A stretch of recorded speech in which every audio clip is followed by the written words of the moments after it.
The Aeneid, by Publius Vergilius Maro, translated by John Dryden. Book 1. A Fateful Haven, Part 1. Arms, and the man I sing, who, forced by fate and haughty Juno's unrelenting hate, expelled and exiled, left the Trojan shore. Long labours, both by sea and land, he bore, and in the doubtful war, before he won the Latian realm, and built the destined town, his banished gods restored to rights divine, and settled sure succession in his line, from whence the race of Alban fathers come, and the long glories of majestic Rome. O Muse, the causes and the crimes relate. What goddess was provoked, and whence her hate? For what offence the Queen of Heaven began to persecute so brave, so just a man? Involved his anxious life in endless cares, exposed to wants, and hurried into wars. Can heavenly minds such high resentment show, or exercise their spite in human woe? Against the Tiber's mouth, but far away, an ancient town was seated on the sea, a Tyrian colony, the people made stout for the war, and studious of their trade. Carthage the name, beloved by Juno more than her own Argos, or the Samian shore. Here stood her chariot, here, if heaven were kind, the seat of awful empire she designed. Yet she had heard an ancient rumour fly, long cited by the people of the sky, that times to come should see the Trojan race her Carthage ruin, and her towers deface. Nor, thus confined, the yoke of sovereign sway should on the necks of all the nations lay. She pondered this, and feared it was in fate, nor could forget the war she waged of late for conquering Greece against the Trojan state. Besides, long causes working in her mind, and secret seeds of envy lay behind. Deep graven in her heart, the doom remained of partial Paris, and her form disdained. The grace bestowed on ravish'd Ganymed, Electra's glories, and her injured bed. Each was a cause alone, and all combined to kindle vengeance in her haughty mind. For this, far distant from the Latian coast, she drove the remnants of the Trojan host, and 7 long years the unhappy wandering train were tossed by storms, and scattered through the main. Such time, such toil required the Roman name, such length of labour for so vast a frame. Now scarce the Trojan fleet with sails and oars had left behind the fair Sicilian shores, entering with cheerful shouts the watery reign, and ploughing frothy furrows in the main, when, labouring still with endless discontent, the Queen of Heaven did thus her fury vent. "Then am I vanquish'd? Must I yield," said she, "and must the Trojans reign in Italy? So fate will have it, and Jove adds his force, nor can my power divert their happy course. Could angry Pallas, with revengeful spleen, the Grecian navy burn, and drown the men? She, for the fault of one offending foe, the bolts of Jove himself presumed to throw. With whirlwinds from beneath she tossed the ship, and bare exposed the bosom of the deep. Then, as an eagle gripes the trembling game, the wretch, yet hissing with her father's flame, she strongly seized, and with a burning wound transfixed, and naked on a rock she bound. But I, who walk in awful state above the majesty of heaven, the sister wife of Jove, for length of years my fruitless force employ against the thin remains of ruined Troy. What nations now to Juno's power will pray, or offerings on my slighted altars lay?"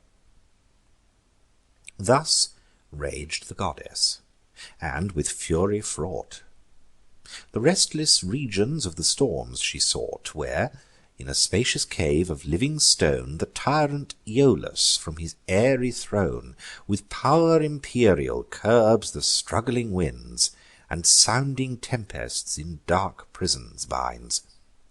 This way and that the impatient captives tend, and, pressing for release, the mountains rend. High in his hall the undaunted monarch stands, and shakes his sceptre, and their rage commands, which, did he not, their unresisted sway would sweep the world before them in their way. Earth, air, and seas through empty space would roll, and heaven would fly before the driving soul.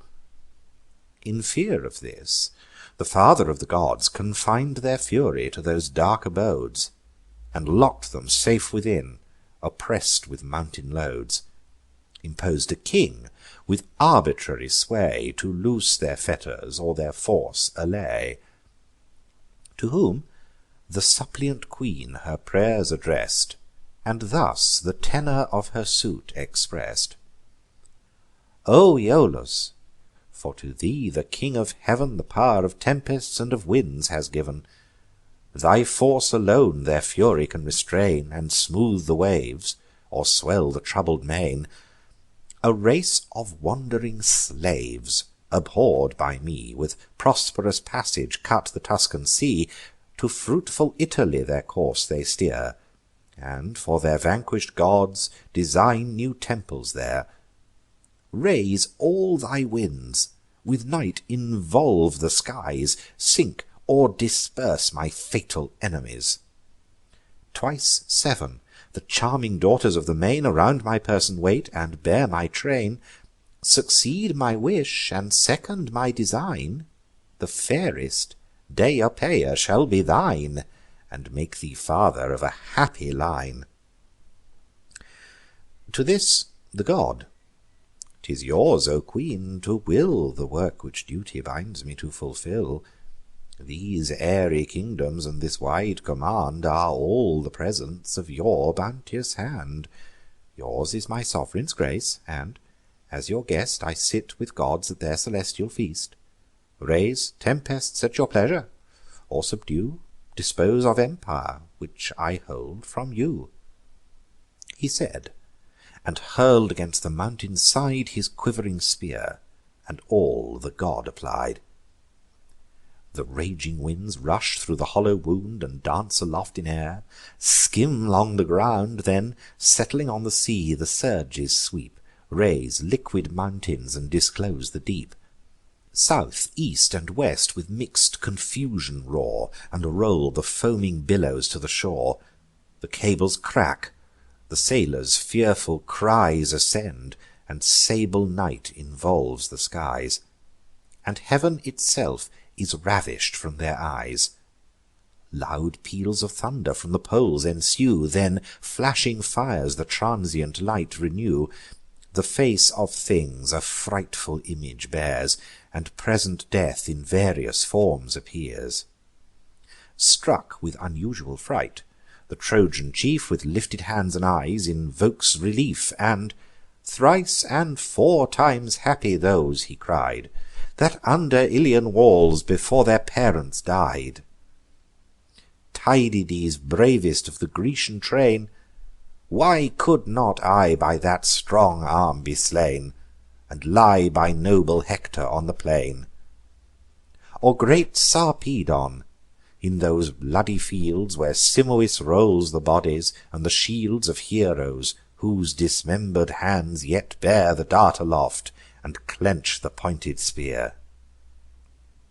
Thus, while the pious prince his fate bewails, fierce Boreas drove against his flying sails, and rent the sheets. The raging billows rise, and mount the tossing vessels to the skies, nor can the shivering oars sustain the blow.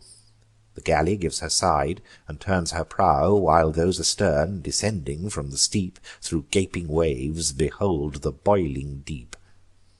3 ships were harried by the southern blast, and on the secret shelves with fury cast.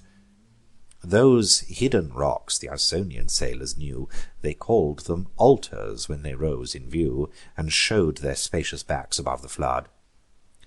3 more, fierce Eurus in his angry mood Dash'd on the shallows of the moving sand, And in mid-ocean left them moor'd a land. Orontes' bark, that bore the Lycian crew, A horrid sight, even in the hero's view, From stem to stern by waves was overborne.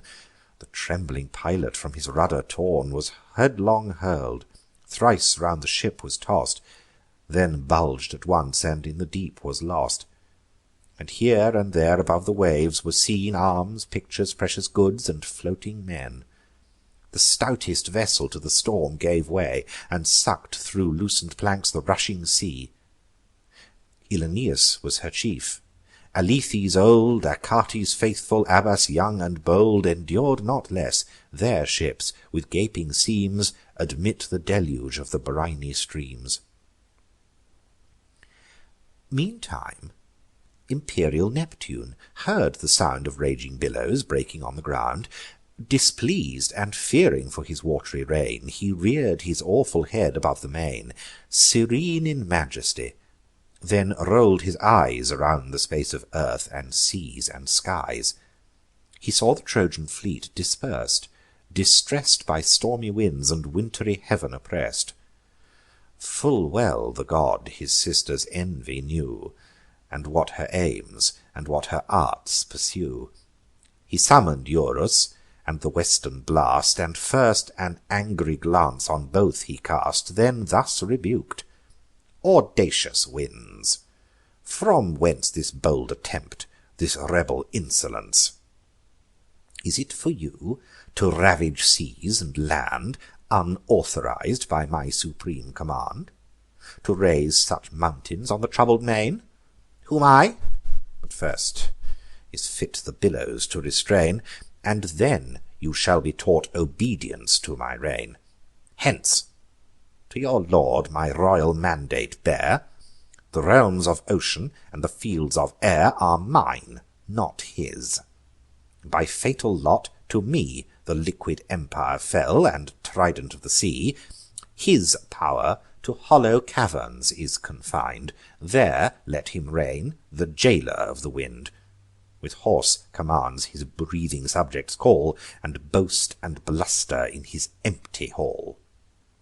He spoke, and while he spoke he smooth'd the sea, Dispell'd the darkness, and restor'd the day. Cymothoe, Triton, and the sea-green train Of beauteous nymphs, the daughters of the main, Clear from the rocks the vessels with their hands. The god himself with ready trident stands, And opes the deep, and spreads the moving sands, Then heaves them off the shoals. Where'er he guides his finny coursers, and in triumph rides, The waves unruffle, and the sea subsides. As when in tumults rise the ignoble crowd, Mad are their notions, and their tongues are loud, And stones and brands in rattling volleys fly, And all the rustic arms that fury can supply; If then some grave and pious man appear, They hush their noise, and lend a list'ning ear. He soothes with sober words their angry mood, And quenches their innate desire of blood. So, when the father of the flood appears, And o'er the seas his sov'reign trident rears, Their fury falls. He skims the liquid plains High on his chariot, and with loosen'd reins Majestic moves along, and awful peace maintains. The weary Trojans ply their shatter'd oars To nearest land, and make the Libyan shores. Within a long recess there lies a bay; An island shades it from the rolling sea, And forms a port secure for ships to ride. Broke by the jutting land on either side, In double streams the briny waters glide. Betwixt 2 rows of rocks a sylvan scene Appears above, and groves for ever green. A grot is form'd beneath, with mossy seats, To rest the Nereids, and exclude the heats. Down through the crannies of the living walls The crystal streams descend in murmuring falls. No hawsers need to bind the vessels here, Nor bearded anchors, for no storms they fear. 7 ships within this happy harbour meet The thin remainders of the scatter'd fleet. The Trojans, worn with toils and spent with woes, Leap on the welcome land, and seek their wish'd repose. First, good Achates with repeated strokes Of clashing flints their hidden fire provokes. Short flame succeeds; a bed of wither'd leaves The dying sparkles in their fall receives; Caught into life, in fiery fumes they rise, And, fed with stronger food, invade the skies. The Trojans, dropping wet, or stand round the cheerful blaze, Or lie along the ground; some dry their corn, infected with the brine, Then grind with marbles, and prepare to dine. Aeneas climbs the mountain's airy brow, And takes a prospect of the seas below. If Capys thence, or Antheus he could spy, Or see the streamers of Caicus fly. No vessels were in view; but on the plain 3 beamy stags command a lordly train Of branching heads. The more ignoble throng Attend their stately steps, and slowly graze along. He stood, and while secure they fed below, He took the quiver, and the trusty bow Achates used to bear. The leaders first he laid along, And then the vulgar pierc'd; nor ceased his arrows, till the shady plain 7 mighty bodies with their blood distain. For the 7 ships he made an equal share, And to the port return'd, triumphant from the war. The jars of generous wine, Acestes' gift, When his Trinacrian shores the navy left, He set abroach, and for the feast prepar'd, In equal portions with the venison shared. Thus, while he dealt it round, the pious chief With cheerful words allay'd the common grief. Endure and conquer; Jove will soon dispose To future good our past and present woes. With me the rocks of Scylla you have tried, The inhuman Cyclops in his den defied. What greater ills hereafter can you bear? Resume your courage, and dismiss your care. An hour will come, with pleasure to relate Your sorrows past, as benefits of fate. Through various hazards and events we move To Latium, and the realms foredoom'd by Jove. Call'd to the seat, the promise of the skies, Where Trojan kingdoms once again may rise. Endure the hardships of your present state, Live, and reserve yourselves for better fate. These words he spoke, but spoke not from his heart. His outward smiles conceal'd his inward smart. The jolly crew, unmindful of the past, The quarry share, their plenteous dinner haste. Some strip the skin, some portion out the spoil, The limbs, yet trembling, in the cauldrons boil. Some on the fire the reeking entrails broil. Stretch'd on the grassy turf, at ease they dine, Restore their strength with meat, and cheer their souls with wine. Their hunger thus appeased, their care attends The doubtful fortune of their absent friends. Alternate hopes and fears their minds possess, Whether to deem them dead, or in distress. Above the rest, Aeneas mourns the fate Of brave Orontes, and the uncertain state Of Gyas, Lycus, and of Amycus. The day, but not their sorrows, ended thus. When, from aloft, almighty Jove surveys Earth, air, and shores, and navigable seas, At length on Libyan realms he fix'd his eyes, Whom, pondering thus on human miseries, When Venus saw, she with a lowly look, Not free from tears, her heav'nly sire bespoke: "O King of gods and men, whose awful hand Disperses thunder on the seas and land, Disposing all with absolute command, How could my pious son thy pow'r incense? Or what, alas, is vanish'd Troy's offence? Our hope of Italy not only lost, On various seas by various tempests toss'd, But shut from every shore, and barr'd from every coast. You promis'd once a progeny divine of Romans rising from the Trojan line, in after times should hold the world in awe, and to the land and ocean give the law. How is your doom revers'd, which eas'd my care when Troy was ruin'd in that cruel war? Then fates to fates I could oppose, but now, when fortune still pursues her former blow, what can I hope? What worse can still succeed? What end of labours has your will decreed? Antenor from the midst of Grecian hosts could pass secure, and pierce the Illyrian coasts, where, rolling down the steep Timavus raves, and through 9 channels disembogues his waves. At length he founded Padua's happy seat, and gave his Trojans a secure retreat. There fix'd their arms, and there renew'd their name, and there in quiet rules, and crown'd with fame. But we, descended from your sacred line, entitled to your heav'n and rights divine, are banish'd earth, and, for the wrath of one, remov'd from Latium and the promis'd throne. Are these our sceptres? These our due rewards? And is it thus that Jove his plighted faith regards? To whom the father of the immortal race, smiling with that serene, indulgent face with which he drives the clouds and clears the skies, first gave a holy kiss, then thus replies: Daughter, dismiss thy fears. To thy desire the fates of thine are fix'd, and stand entire. Thou shalt behold thy wish'd Lavinian walls, and, ripe for heav'n, when fate Aeneas calls, then shalt thou bear him up sublime to me. No councils have revers'd my firm decree.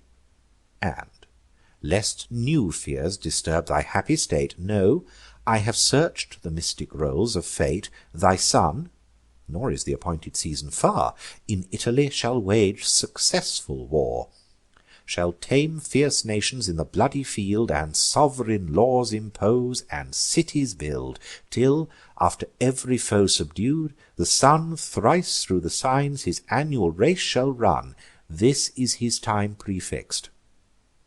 Ascanius then, now called Iulus, shall begin his reign.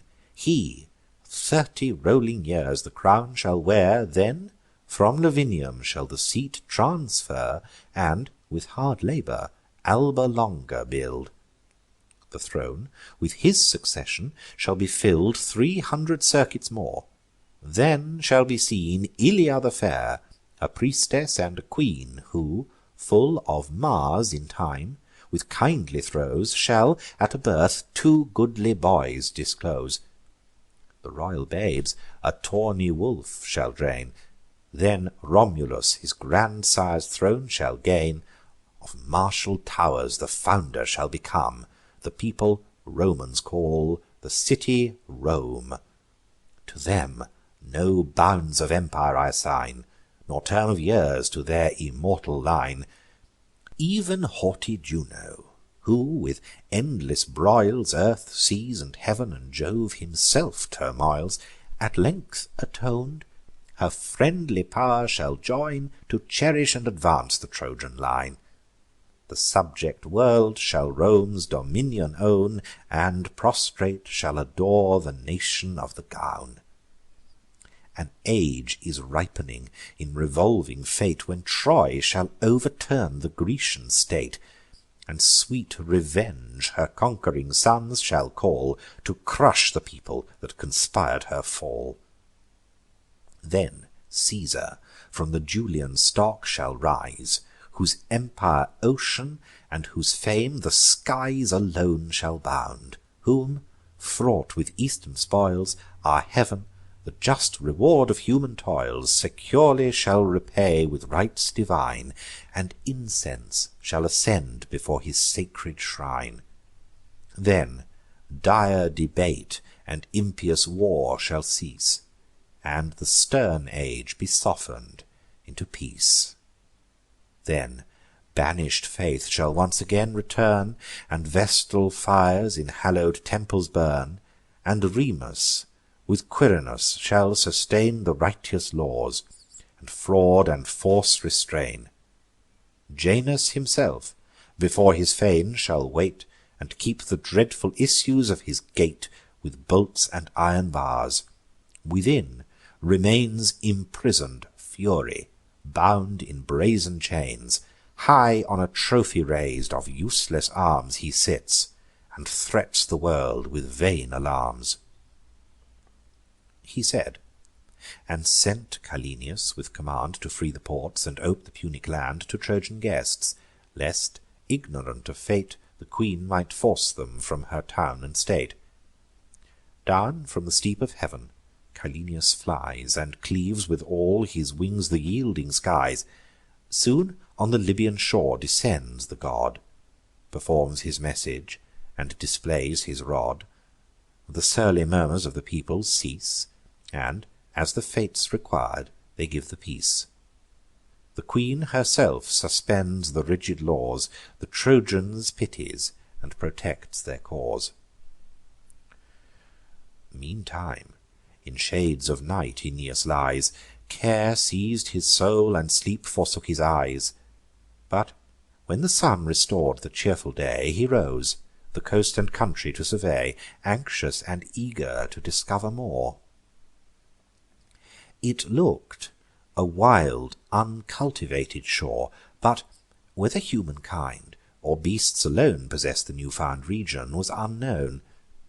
Beneath a ledge of rocks his fleet he hides, tall trees surround the mountain's shady sides, the bending brow above a safe retreat provides.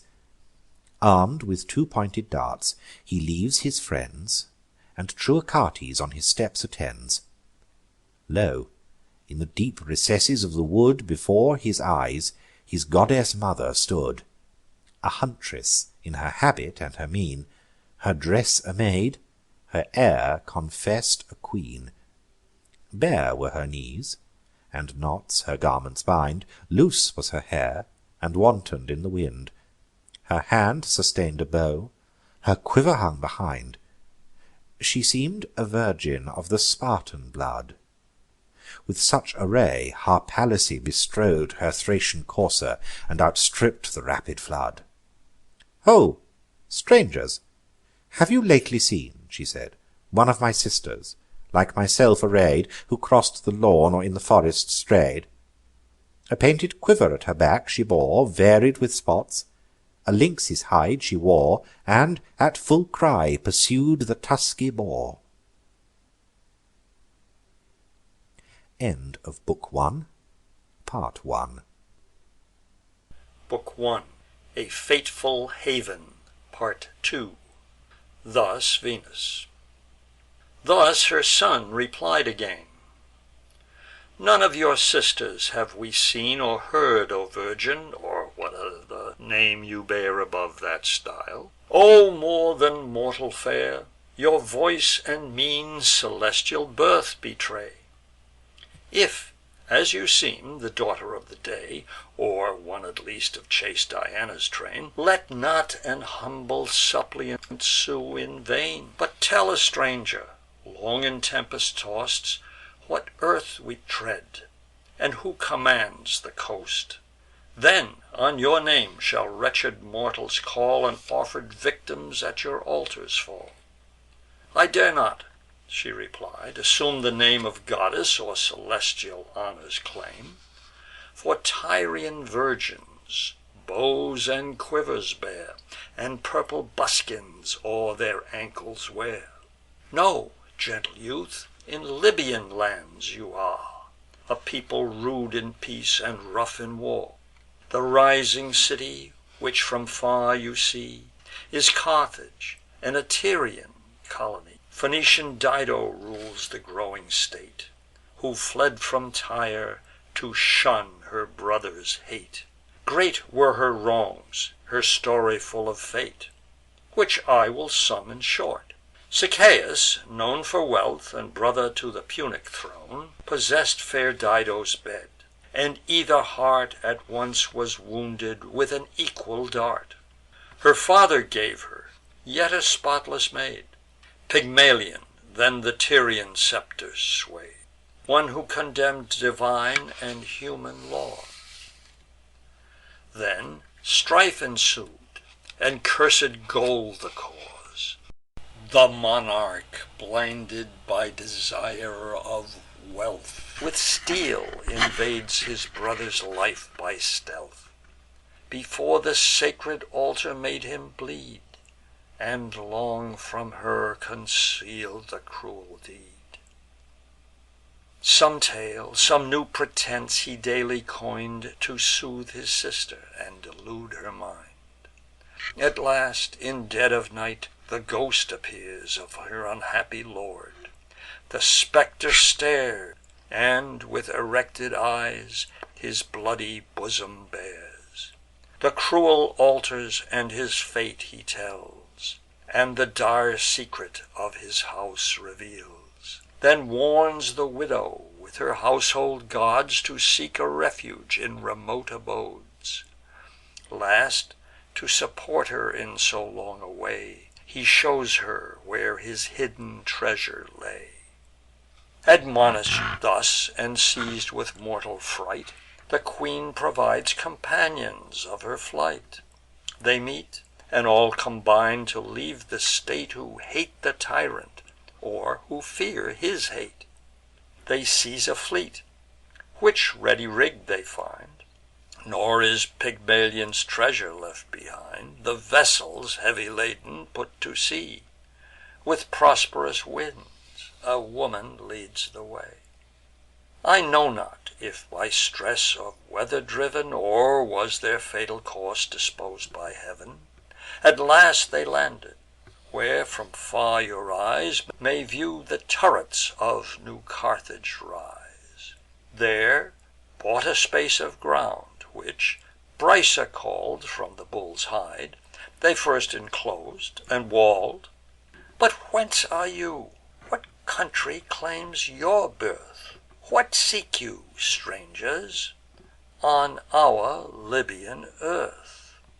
To whom, with sorrow streaming from his eyes, and deeply sighing, thus her son replies: Could you with patience hear, or I relate, O nymph, the tedious annals of our fate, thro' such a train of woes if I should run, the day would sooner than the tale be done. From ancient Troy, by force expell'd, we came, if you by chance have heard the Trojan name. On various seas, by various tempests toss'd, at length we landed on your Libyan coast. The good Aeneas I am call'd, a name, while fortune favour'd, not unknown to fame. My household gods, companions of my woes, with pious care I rescued from our foes. To fruitful Italy my course was bent, and from the King of Heav'n is my descent. With twice 10 sails I cross'd the Phrygian sea. Fate and my mother goddess led my way. Scarce 7 the thin remainders of my fate, from storms preserv'd, within your harbour meet. Myself distress'd, an exile and unknown, debarr'd from Europe and from Asia thrown, in Libyan deserts wander thus alone. His tender parent could no longer bear, but interposing, sought to soothe his care. Whoe'er you are, not unbelov'd by Heav'n, since on our friendly shore your ships are driven, have courage, to the gods permit the rest, and to the queen expose your just request. Now take this earnest of success, for more. Your scatter'd fleet is join'd upon the shore. The winds are chang'd, your friends from danger free, or I renounce my skill in augury. 12 swans behold in beauteous order move, and stoop with closing pinions from above, whom late the bird of Jove had driv'n along. And though the clouds pursued the scattering throng, now, all united in a goodly team, they skim the ground, and seek the quiet stream. As they, with joy returning, clap their wings, and ride the circuit of the skies in rings. Not otherwise your ships and ev'ry friend already hold the port, or with swift sails descend. No more advice is needful, but pursue the path before you, and the town in view." Thus having said, she turned, and made appear her neck refulgent, and dishevel'd hair, which flowing from her shoulders reach'd the ground, and widely spread ambrosial scents around. In length of train descends her sweeping gown, and by her graceful walk the Queen of Love is known. The prince pursued the parting deity with words like these: "Ah, whither do you fly, unkind and cruel, to deceive your son, in borrow'd shapes, and his embrace to shun? Never to bless my sight but thus unknown, and still to speak in accents not your own." Against the goddess these complaints he made, but took the path, and her commands obey'd. They march obscure, for Venus kindly shrouds with mist their persons, and involves in clouds, that, thus unseen, their passage none might stay, or force to tell the causes of their way. This part perform'd, the goddess flies sublime, to visit Paphos and her native clime, where garlands evergreen and fair with vows are offer'd, and with solemn prayer. 100 altars in her temple smoke, 1,000 bleeding hearts her power invoke. They climb the next ascent, and looking down now at a nearer distance view the town. The prince with wonder sees the stately towers, which late were huts and shepherds' homely bowers, the gates and streets, and hears from every part the noise and busy concourse of the mart. The toiling Tyrians on each other call, to ply the labour. Some extend the wall, some build a citadel, the brawny throng, or dig or push unwieldy stones along. Some for their dwellings choose a spot of ground, which, first design'd, with ditches they surround. Some laws ordain, and some attend the choice of holy senates, and elect by voice. Here some design a mole, while others there lay deep foundations for a theatre. From marble quarries mighty columns hew, for ornaments of scene and future view. Such is their toil, and such their busy pains, as exercise the bees in flowery plains. When winter past, and summer scarce begun, invites them forth to labour in the sun. Some lead their youth abroad, while some condense their liquid store, and some in cells dispense. Some at the gate stand ready to receive the golden burden, and their friends relieve. All with united force combine to drive the lazy drones from the laborious hive. With envy stung, they view each other's deeds, the fragrant work with diligence proceeds. Thrice happy you, whose walls already rise, Aeneas said, and view'd with lifted eyes their lofty towers.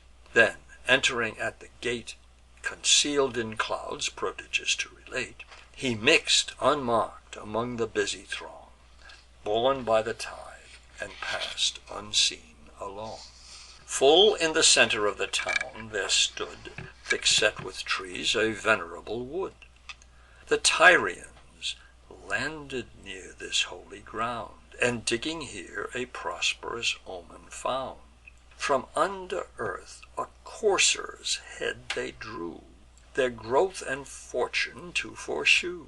This fated sign their foundress Juno gave, of a soil fruitful and a people brave. Sidonian Dido here with solemn state did Juno's temple build and consecrate, enrich'd with gift, and with a golden shrine. But more the goddess made the place divine.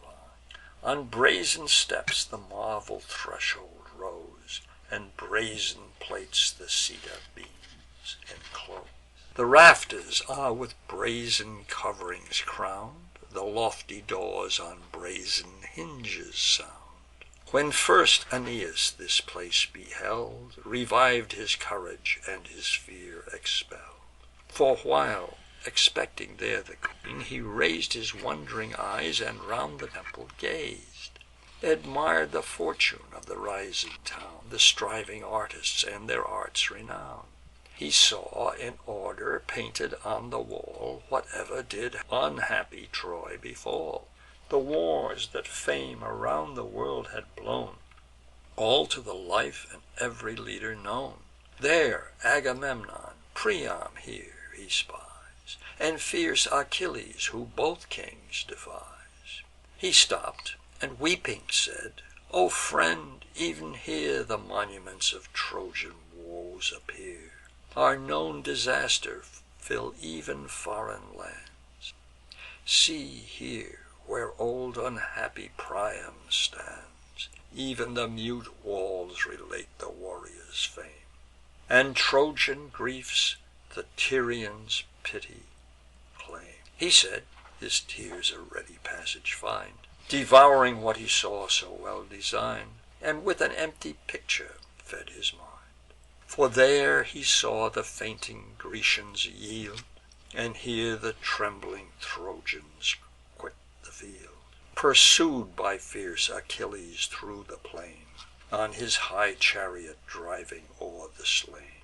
The tents of Rhesus next his grief renew, by their white sails betray'd to nightly view, and wakeful Diomed, whose cruel sword the sentry slew, nor spared their slumbering lord, then took the fiery steeds, ere yet the food of Troy they taste, or drink the Xanthian flood. Elsewhere he saw where Troilus defied Achilles, and unequal combat tried. Then, where boy disarm'd with loosen'd reins was by his horses hurried o'er the plains, hung by the neck and hair, and dragg'd around, with hostile spear yet sticking in his wound, with tracks of blood inscribed the dusty ground. Meantime the Trojan dames, oppress'd with woe, to Pallas fain in long procession go, in hopes to reconcile their heav'nly foe. They weep, they beat their breasts, they rend their hair, and rich embroider'd vests for presents bear. But the stern goddess stands unmov'd with prayer. Thrice round the Trojan walls Achilles drew the corpse of Hector, whom in fight he slew.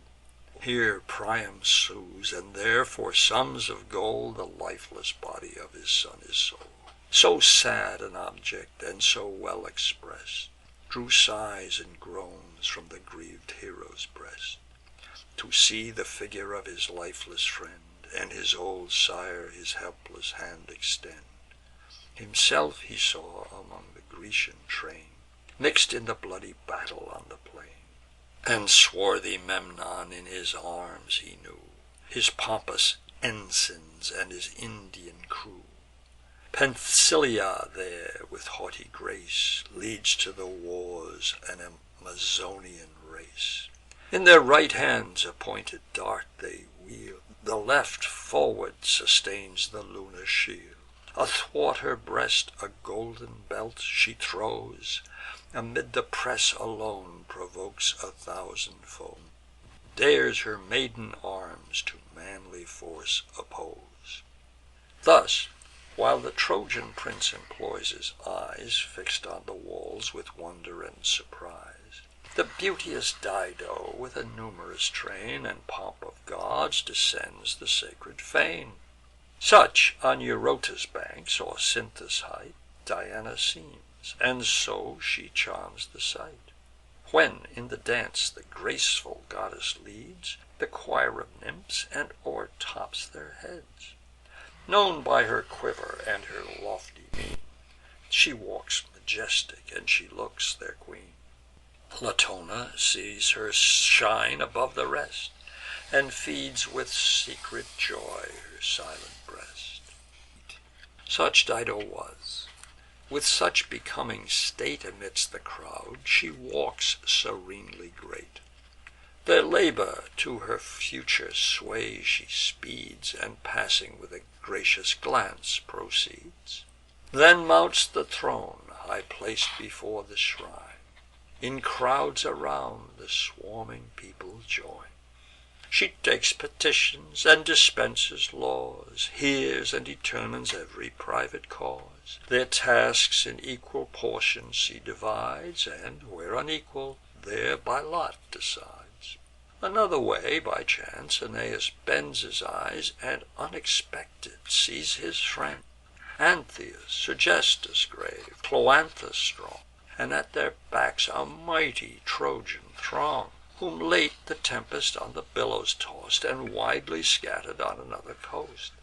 The prince, unseen, surpris'd, with wonder stands, and longs with joyful haste to join their hands. But, doubtful of the wish'd event, he stays, and from the hollow cloud his friends surveys. Impatient till they told their present state, and where they left their ships, and what their fate, why they came, and what was their request. For these were sent, commission'd by the rest, to sue for leave to land the sickly men, and gain admission to the gracious queen. Entering, with cries they fill'd the holy fane, and thus with lowly voice Ilioneus began. O queen, indulged by favour of the gods to found an empire in these new abodes, to build a town with statutes to restrain the wild inhabitants beneath thy reign, we, wretched Trojans, toss'd on every shore from sea to sea, thy clemency implore. Forbid the fires our shipping to deface, receive th' unhappy fugitives to grace, and spare the remnant of a pious race. We come not with design of wasteful prey, to drive the country, force the swains away. Nor such our strength, nor such is our desire. The vanquish'd dare not to such thoughts aspire. A land there is, Hesperia nam'd of old. The soil is fruitful, and the men are bold. Th' only Trians held it once, by common fame, now call'd Italia, from the leader's name. To that sweet region was our voyage bent, when winds and every warring element disturb'd our course, and, far from sight of land, cast our torn vessels on the moving sand. The sea came on, the south with mighty roar dispers'd and dash'd the rest upon the rocky shore. These few you see escaped the storm, and fear, unless you interpose, a shipwreck here.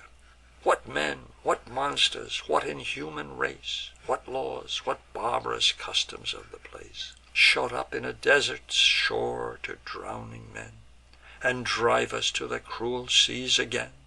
If our hard fortune no compassion draws, nor hospitable rites, nor human laws, the gods are just, and will revenge our cause. Aeneas was our prince. A juster lord or nobler warrior never drew a sword. Observant of the right, religious of his word, if yet he lives and draws this vital air, nor we, his friends, of safety shall despair.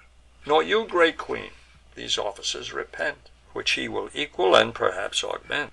We want not cities, nor Sicilian coasts, where King Acestes' Trojan lineage boasts. Permit our ships a shelter on your shores, refitted from your woods with planks and oars, that, if our prince be safe, we may renew our destined course, and Italy pursue.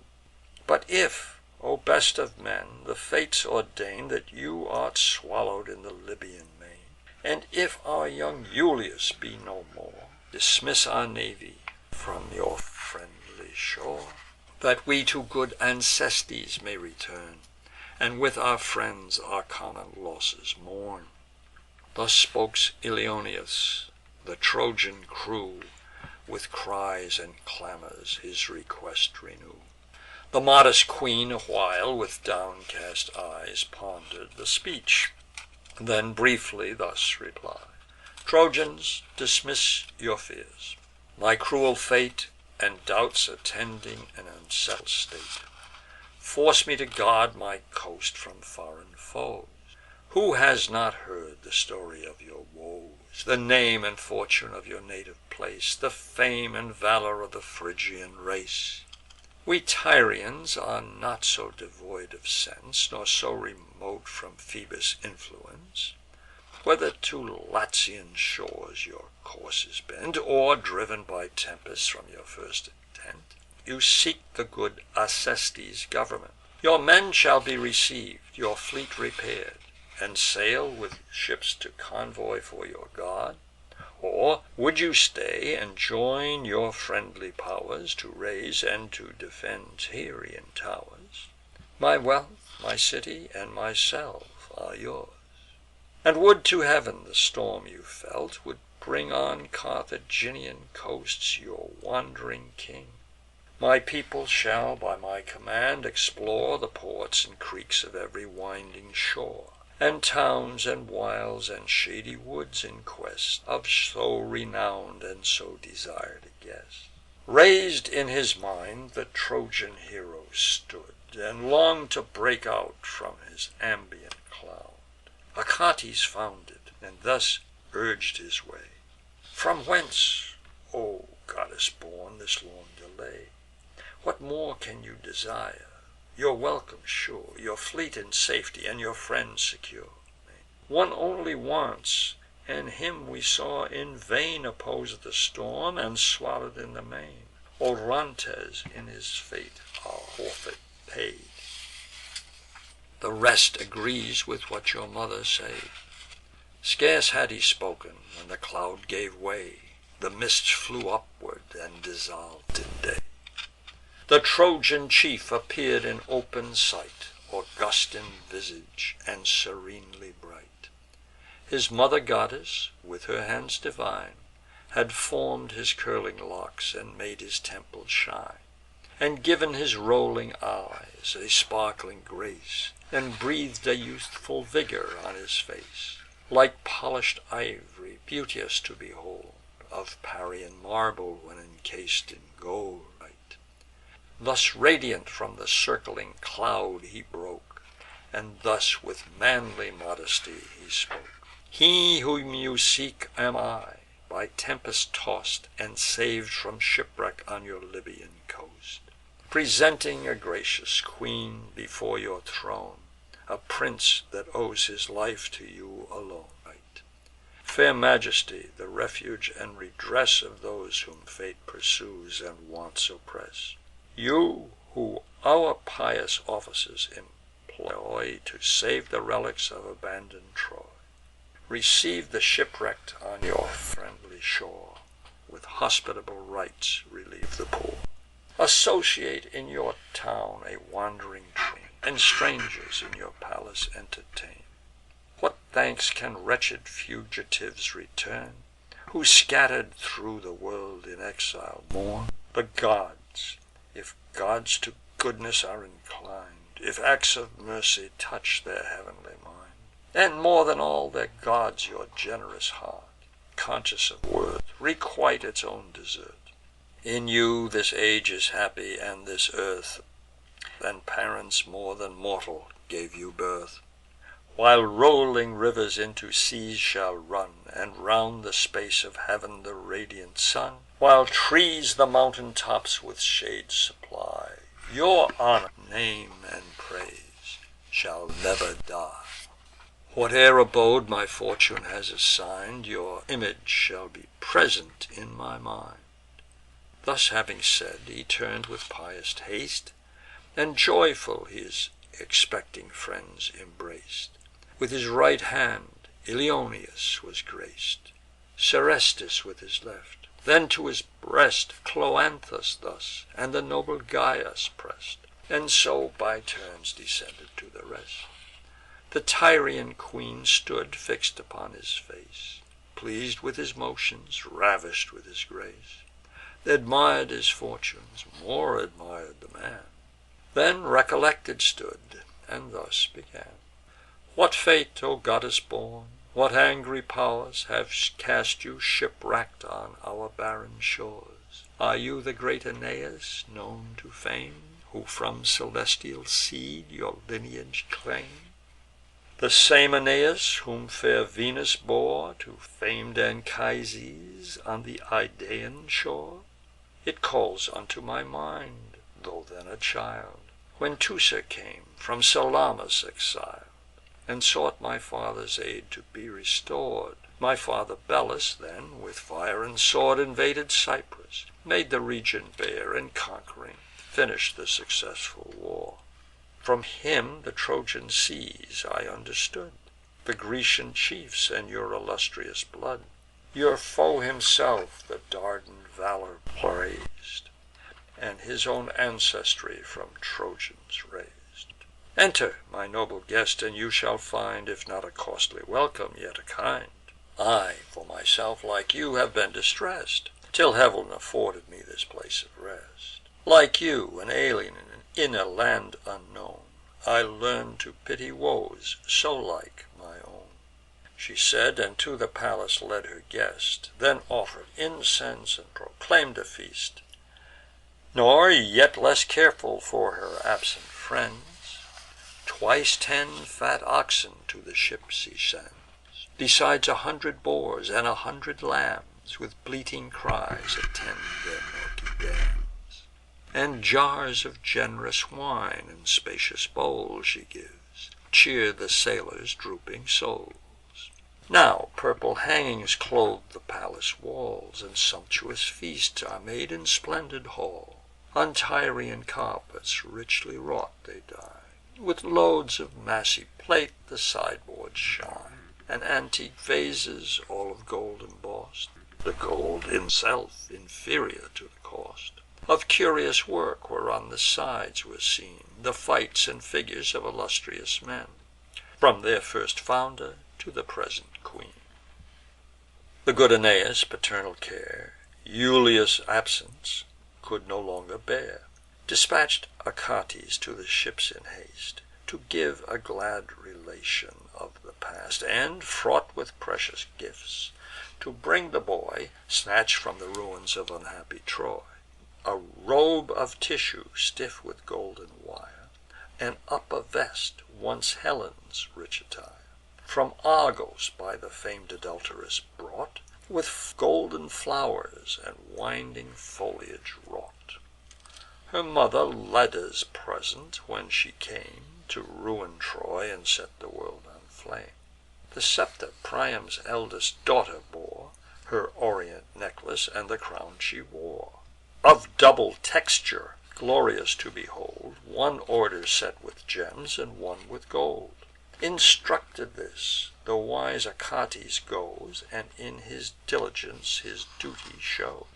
But Venus, anxious for her son's affairs, new counsels tries, and new designs prepares, that Cupid should assume the shape and face of sweet Ascanius, and the sprightly Grace should bring presents in her nephew's stead, and in Eliza's veins the gentle poison shed. For much she fear'd the Tyrians' double tongue, and knew the town to Juno's care belong'd. These thoughts by night her golden slumbers broke, and thus alarm'd to winged love she spoke. My son, my strength, whose mighty pow'r alone controls the Thunderer on his awful throne, to thee thy much afflicted mother flies, and on thy succour and thy faith relies. Thou knowest, my son, how Jove's revengeful wife by force and fraud attempts thy brother's life, and often hast thou mourn'd with me his pains. Him Dido now with blandishment detains, but I suspect the town where Juno reigns. For this 'tis needful to prevent her art, and fire with love the proud Phoenician's heart. A love so violent, so strong, so sure, as neither age can change nor art can cure. How this may be perform'd, now take my mind. Ascanius by his father is design'd to come with presents laden from the port, to gratify the queen and gain the court. I mean to plunge the boy in pleasing sleep, and ravish in Idalian bowers to keep on high Cythera. that the sweet deceit may pass unseen, and none prevent the cheat. Take thou his form and shape, I beg the grace, but only for a night's revolving space. Thyself a boy, assume a boy's dissembled face, that when, amidst the fervor of the feast, the Tyrian hugs and fonds thee on her breast, and with sweet kisses in her arms constrain, thou mayst infuse thy venom in her veins. The god of love obeys, and sets aside his bow and quiver, and his plumy pride. He walks Iulus in his mother's sight, and in the sweet resemblance takes delight. The goddess then to young Ascanius flies, and in a pleasing slumber seals his eyes. Lull'd in her lap amidst a train of loves, she gently bears him to her blissful groves. Then with a wreath of myrtle crowns his head, and softly lays him in a flowery bed. Cupid meantime assum'd his form and fate, following Achates with a shorter pace, and brought the gifts. The queen already sate amid the Trojan lords in shining state. High on a golden bed her princely guest was next her side, in order sate the rest. Then canisters with bread are heaped on high, the attendants water for their hands supply, and, having wash'd, with silken towels dry. Next 50 handmaids in long order bore the censers, and with fumes the gods adore. Then youths, and virgins twice as many, join to place the dishes and to serve the wine. The Tyrian train, admitted to the feast, approach, and on the painted couches rest. All on the Trojans' gifts with wonder gaze, but view the beauteous boy with more amaze. His rosy colour'd cheeks, his radiant eyes, his motions, voice, and shape, and all the gods disguise, nor pass unprais'd the vest and veil divine, which wandering foliage and which flowers intertwine.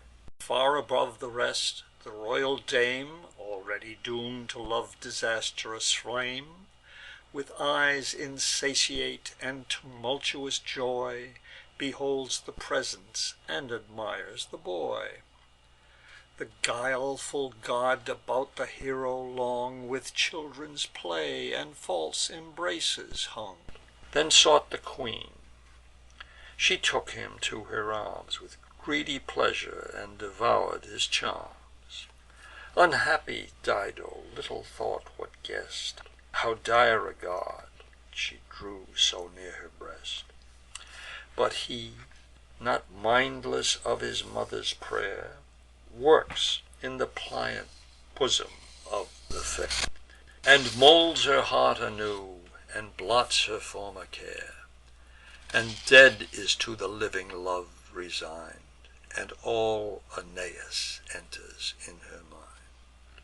Now, when the rage of hunger was appeas'd, the meat remov'd, and every guest was pleas'd, the golden bowls with sparkling wine are crown'd, and thro' the palace cheerful cries resound. From gilded roofs depending lamps display nocturnal beams that emulate the day. A golden bowl that shone with gems divine, the queen commanded to be crown'd with wine. That bowl that Belus us'd in all the Tyrian line. Then, silence thro' the hall proclaim'd, she spoke. O hospitable Jove, we thus invoke with solemn rites thy sacred name and power. Bless to both nations this auspicious hour. So may the Trojan and the Tyrian line in lasting concord from this day combine. Thou, Bacchus, god of joys and friendly cheer, and gracious Juno, both be present here. And you, my lords of Tyre, your vows address to heav'n with mine to ratify the peace. The goblet then she took, with nectar crown'd, sprinkling the first libations on the ground, and raised it to her mouth with sober grace. Then sipping, offer'd to the next to place. 'Twas Bitias whom she call'd, a thirsty soul; He took the challenge, and embrac'd the bowl. With pleasure swill'd the gold, nor ceas'd to draw, Till he the bottom of the brimmer saw. The goblet goes around. Iopus brought his golden lyre, and sung what ancient Atlas taught, the various labours of the wandering moon, and whence proceeds th' eclipses of the sun, the original of man and beast, and whence the rain arise, and fires their warmth dispense, and fix'd and erring stars dispose their influence. What shakes the earth? What cause delays the summer night, and shortens winter days? With peals of shouts the Tyrians praise the song; those peals are echoed by the Trojan throng. The unhappy queen with talk prolong'd the night, and drank large draughts of love with vast delight. Of Priam much enquir'd, of Hector more; Then ask'd what arms the swarthy Menon wore, what troops he landed on the Trojan shore. The steeds of Diomed varied the discourse, and fierce Achilles with his matchless force. At length, as fate and her ill stars requir'd, to hear the series of the war desir'd, "Relate at large, my godlike guest," she said, "the Grecian stratagems, the town betray'd, the fatal issue of so long a war. Your flight, your wand'rings, and your woes declare. For, since on every sea, on every coast, Your men have been distress'd, your navy toss'd, 7 times the sun has either tropic view'd, the winter banish'd, and the spring renew'd." End of Book 1.